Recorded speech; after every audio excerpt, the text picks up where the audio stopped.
ঝিঙেটা দিয়ে খেয়ে নিলাম। চিংড়ি মাছ দেখি কেমন হয়েছে।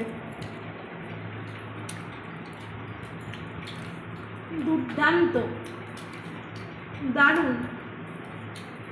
এটা একবার আপনারা সবাই করবেন। বিশেষ খাটনি নয়, চিংড়ি মাছকে জাস্ট একটু ভাজা আর এই একটা সস হাতে বানিয়ে নেওয়া।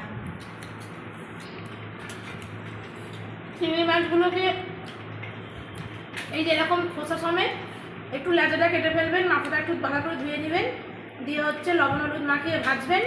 আর এদিকে হচ্ছে কাঁচা রসুন, আদা, কাঁচা লঙ্কা, লবণ, পেঁয়াজ একটু দিয়ে কাঁচা মিক্সিতে ঘুরিয়ে নিতে পারেন বা শিলপাটাও বাটতে পারেন, দিয়ে একটু লেবুর রস দিবেন, দিয়ে এমনি করে খাবেন।